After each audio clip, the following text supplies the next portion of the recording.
We'll trade 9 lives for 6 by NoSleep Scribe. Welcome, listeners.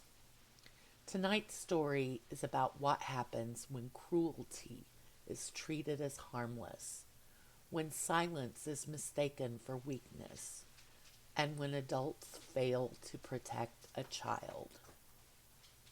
It's also about what happens when the world, or at least a beloved cat, steps in to balance the scales. It's a story about neglect that doesn't look like abuse, and about how sustained humiliation can hollow someone out from the inside. But it is also a story about love. Not the loud kind, not the heroic kind, the quiet kind that watches, the kind that remembers. Because sometimes, when not a single person is listening, something else is. This is a work of fiction. Please listen with the lights low and appreciate your pets for all that they are. If you enjoy psychological horror, atmospheric storytelling, and slow burn dread, you're in the right place. Welcome to Creepy Chronicles for No Sleep Nights. Stay a while, cuddle up with the kitties, and give them love. Story written and narrated by No Sleep Scribe. Like what you hear? Subscribe for more original dark fiction. Leave a comment. What part stayed with you? Share with someone who loves unsettling stories. Content note. This story contains severe and prolonged bullying, emotional abuse, humiliation, implied sexual assault, a suicide attempt, multiple character deaths, and violence committed by animals. It deals directly with trauma, neglect, and the psychological consequences of cruelty. Listener discretion is strongly advised. We'll trade 9 lives for 6 by No Sleep Scribe. Kendra was not a beautiful girl, at least not in the way people noticed. She was tall for her age, already 5'8" by 14, all elbows and knees, rail thin, her body still unfinished. Her face never quite came together the way magazines promised it would. 2 large brown eyes, a small mouth with thin lips, a pointed chin, acne that refused to fade. Her curly orange-red hair never behaved, hanging around her shoulders in a constant state of rebellion. If one looked closely, they might have seen the potential for an unconventional beauty someday. But school was not a place that waited for someday. If Kendra had been loud, sharp, or defiant, things might have been survivable. Instead, she was shy, quiet, awkward, words jammed in her throat when she needed them most. For years, she had had one friend at school, Maggie, who made the days bearable. Then Maggie moved away. After that, her only companion was a cat. But Mr. Ginger was not an only. He was the best. Most people at school treated Kendra like she didn't exist. Teachers glanced through her. Classmates stepped around her like an inconvenient chair left in the aisle. She could have lived with that. What she couldn't live with was them. 6 students. 3 boys, 3 girls. Not the most popular, just popular enough, athletic enough, trusted enough, known enough that no one questioned them. Their hatred of Kendra had lasted as long as their friendship had. It began on a kindergarten playground. 3 empty swings, an argument over whose turn it was, and then Kendra, wandering, unsure, climbing onto one of them. When they saw her, they rushed forward, shouting that she had stolen it. Kendra froze. She didn't speak, she didn't move. Her body locked in place, terror rooting her as she wondered whether she was about to cry or wet herself. They took her silence as defiance. Zach shoved her from behind. She went face first into the dirt. She did cry, and she did wet herself. They laughed as they took the swings, chanting in bright, delighted voices while she crawled away. Pee pants, cry baby pee pants. That was the day she met Maggie, the girl who helped her up and took her to a teacher. The group told a different story. An accident, a misunderstanding. Savannah's feet brushed her. Everyone backed Stephanie when she explained it calmly. There were no consequences, except for Kendra. The bullying became routine. Shoves disguised as accidents, trips in crowded hallways, spit wiped away before anyone noticed, glue accidentally spilled in her hair, a basketball accidentally thrown into her face hard enough to make her nose bleed. When adults weren't nearby, the chanting never stopped. Pumpkinhead, crybaby, pee pants. At home, she returned to parents who were not cruel, just distant. Kind in theory, uninterested in practice. When 5-year-old Kendra tried to explain her first day of school, her mother paused a podcast long enough to say, "Learning to deal with difficult people is part of growing up. I'm sure you'll manage." Then she pressed play again. Weeks passed. Kendra grew quieter, smaller. She folded inward until even her mother noticed, an outsourced concern to a therapist friend. "I've obtained a companion for you," her mother announced one evening. A crate sat by the dresser. "You will feed it morning and evening, clean its litter box nightly. If you fail in your duty to take care of it, or if you decide you don't like it, I will get rid of it." A small, pathetic meow came from inside. Kendra rushed forward and was stopped. "Not until I leave." When the door finally closed, Kendra opened the crate. An orange ball of fur tumbled out, golden eyes bright with curiosity. It sniffed her hand, bumped it with its head, and then climbed her like a tree, nuzzling her ear.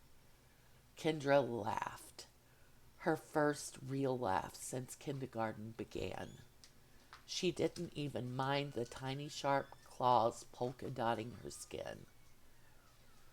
"You're adorable," she whispered.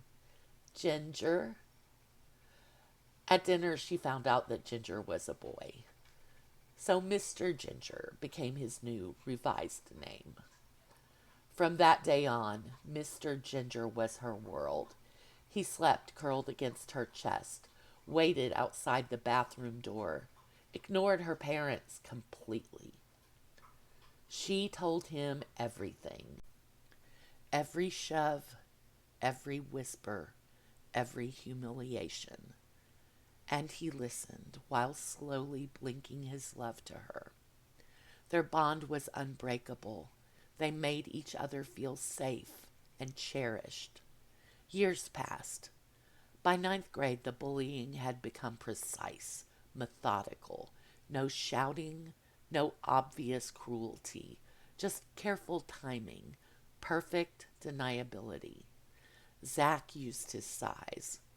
Andre preferred quiet humiliations. Matt apologized loudly while his eyes glittered. The girls were worse. Monique specialized in rumors.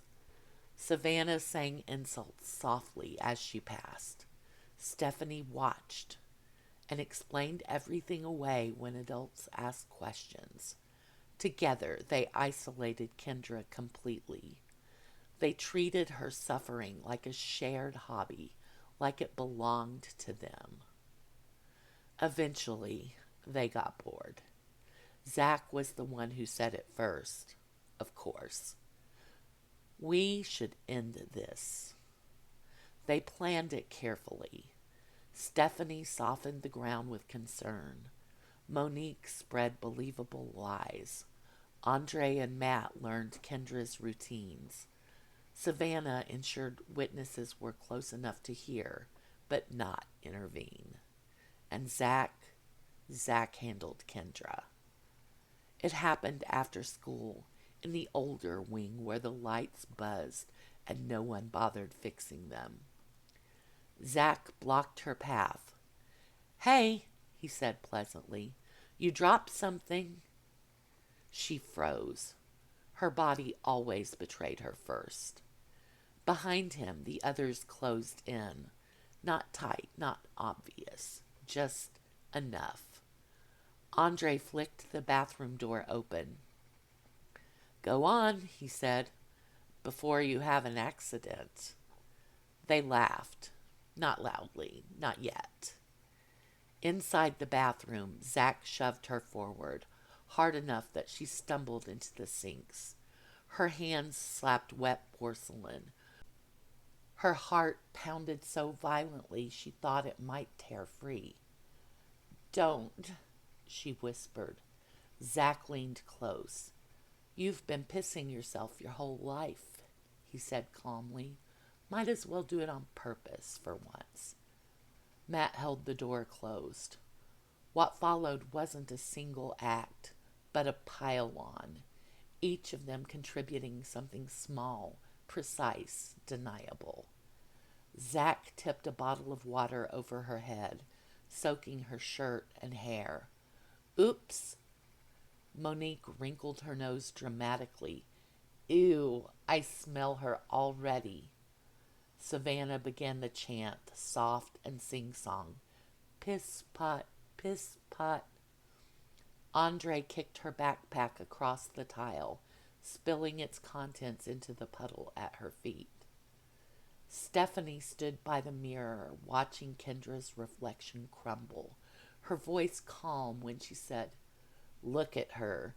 She does look like a baby, a scrawny, ugly baby." Zach grabbed Kendra's arm and shoved her backwards until she hit the wall. Not hard enough to bruise where it showed, just enough to trap her there. "Cry," he said. "Do it. That's your thing, right?" Then he unzipped his pants and urinated all over her lower body.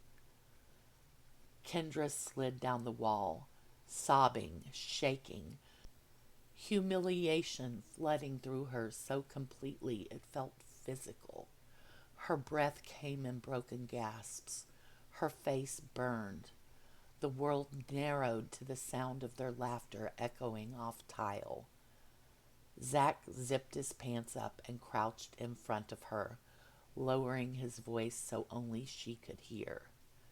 "No one will believe you," he said. "You know that, right?" Then he stood. Matt opened the door.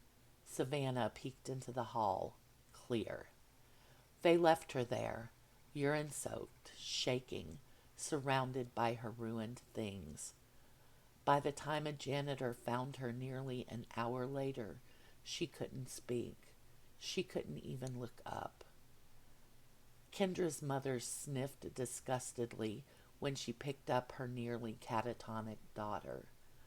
Kendra didn't even try to explain. She knew it would accomplish nothing. And the six of them walked home together, laughing about how broken she'd been at the end.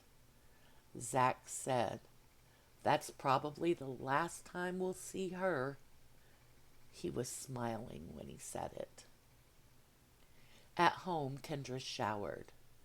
Then she lay down with Mr. Ginger curled against her chest. She didn't cry. She just methodically and stiffly petted Mr. Ginger, while thinking furiously. After an hour or so, she kissed his pink nose and told him woodenly, "You're the only one who loves me. And it's not that you aren't enough. It's just everything else is too much." She took the pills quietly. Mr. Ginger groomed her like she was his baby and kneaded her chest. She fell asleep. Mr. Ginger went crazy. He jumped off the bed and sprinted to the door. He began furiously scratching and yowling thunderously, refusing to be ignored. While Kendra did not stir, her mother came barreling in. "What in the world is going on in here? Kendra, control that creature now!" Kendra did not move. Her mother cautiously approached the bed. "Kendra?" She shook her gently, then vigorously. No response. "No, no, no, no, no," she chanted as she pulled out her cell phone and dialed 911. When help came, Mr. Ginger slipped outside unnoticed into the night. Some people believe cruelty ends when the victim disappears. They forget sometimes that something else is watching. Some loves don't die.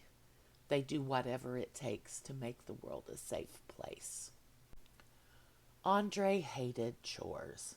He stood at the sink, sulking as he rinsed plates, angry that his mother wouldn't let him go to Zach's house until the kitchen was clean. Water splashed against ceramic.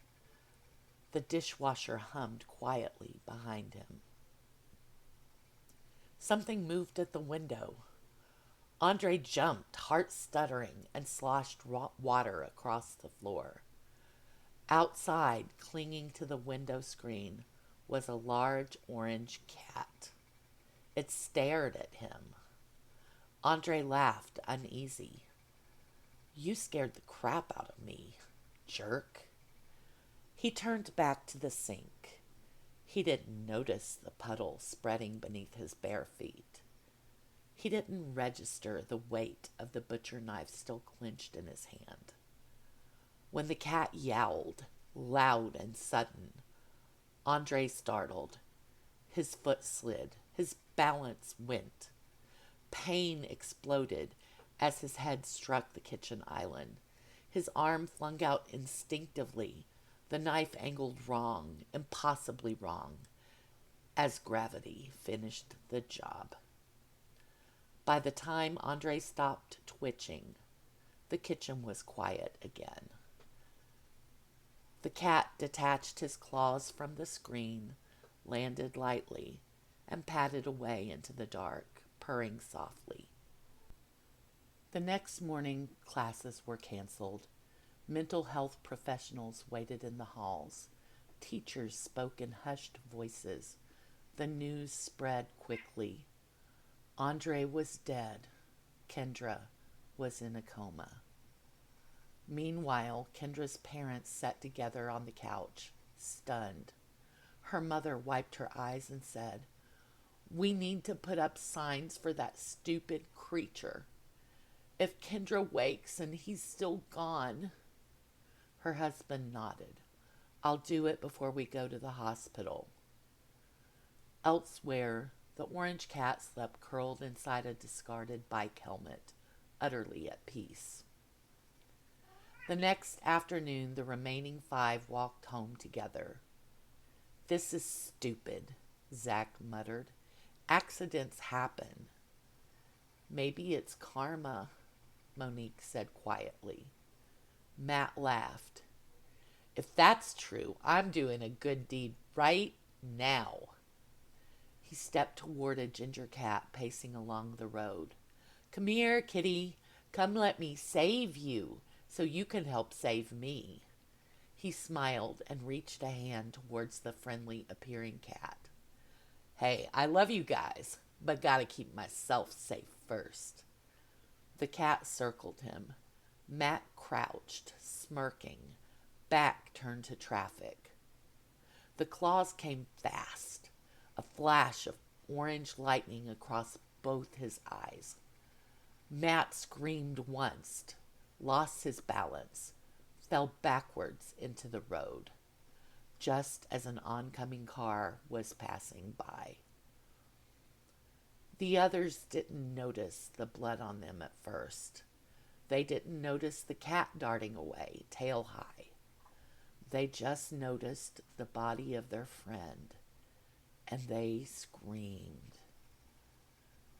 Kendra's parents stood beside her hospital bed as Dr. Sanchez spoke gently.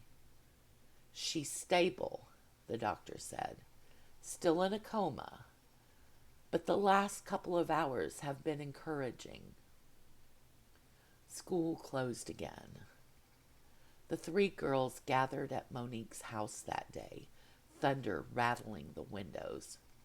Her parents were at work, so they had the place to themselves. They were going to hold a seance. They lit candles. They drank. They watched videos to see how it was done. None of them noticed the orange cat slip inside. Stephanie folded her arms, uneasy. And what exactly are we trying to contact? Monique hesitated, then said it anyway. Kendra. Savannah sucked in a sharp breath. She's not dead. Not yet, Monique snapped, then immediately winced. I didn't mean, look, you felt it, right? Andre, Matt, that cat, none of this is random. They prepared for their ceremony. The living room lights were off, curtains drawn tight. 3 thick candles burned on the coffee table, their flames wavering like they were breathing. A cheap wooden Ouija board lay between them, freshly unwrapped. They gathered around, legs curled under them, drinks by their sides. They placed their fingers on the planchette. Kendra, are you here? Monique whispered. We're so sorry. The candles flared. The planchette jerked. Fear filled the room, thick and heavy. They drank more. They laughed. They passed out. About 15 minutes later, the orange cat slipped out from beneath the couch. He slithered casually around the girls, stopping when he reached the open bottle. He smacked it hard with a quick paw, turning it over to soak into the carpet. He jumped up on the coffee table and casually began grooming himself. When he was done, he strolled over to the candle closest to the spilt vodka and nudged it off the coffee table. He then bounced over to the couch, perching on the back of it and looking over the scene with satisfaction. There were already flames dancing merrily, and the 3 unconscious girls weren't moving at all. He headed to the open window and began shredding the screen so he could get out. It had even stopped raining. Then he slipped through the window into the clear night air. Zach would not leave his bed. He could feel death hanging over him like a shroud. Earlier he had heard the sirens and the news. All 3 girls gone.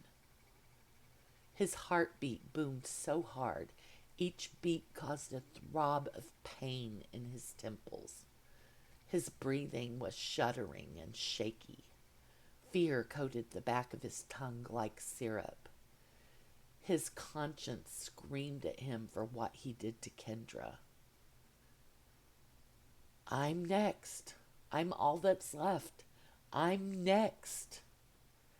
He went to school the next day anyways. He couldn't stand being alone with his thoughts for another moment. Mental health professionals were again available. Morning classes were canceled. An assembly was held instead, an opportunity for students and staff to express their grief and remember their lost friends. Zach wasn't going to spend his time blubbering on someone's shoulder and whining about his feelings. He skipped the assembly and took the stairwell instead. It smelled of dust and old disinfectant. The lights buzzed overhead, every third one dimmer than the rest. He took the steps 2 at a time, jaw tight, phone clenched in his hand even though he wasn't looking at it. Halfway down, he saw the cat sitting on the landing below. "You're that same stupid cat," Zach whispered, backing up. "Get out of here." The cat didn't move. Its tail curled once around its paws. Its eyes, bright, unmistakably yellow, never left his face. That cat was the cause of Matt's death. Did it have something to do with the others too? Why? The memory hit him all at once. The bathroom, the chanting, Kendra on the floor, her eyes, not crying anymore, just empty, the way she'd looked through him. The cat's ears flicked forward. A chill crawled up Zach's spine. "No," he said, backing up a step despite himself. "This is just coincidence." The cat rose smoothly to its feet and padded closer to the base of the stairs. Slow, deliberate, watching. Zach took another step back. His heel found nothing. For a split second he windmilled, arms flailing as his body tried desperately to correct itself. His phone flew from his hand, clattering uselessly against the railing. He fell. Not all at once, not mercifully. His shoulder hit first, slamming into the edge of a step hard enough to tear a shout from his throat.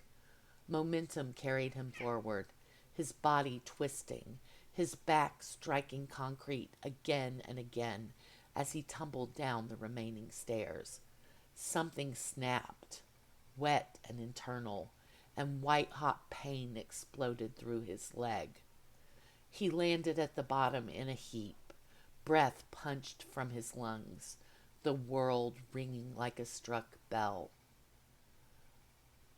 Then, when he was able, Zach screamed. It came out raw and panicked, echoing up the stairwell. He tried to move and couldn't. His right leg bent wrong in a way his brain refused to fully process. Every attempt to shift set agony ripping through his body. "Help!" he gasped, voice cracking. "Help! Someone!"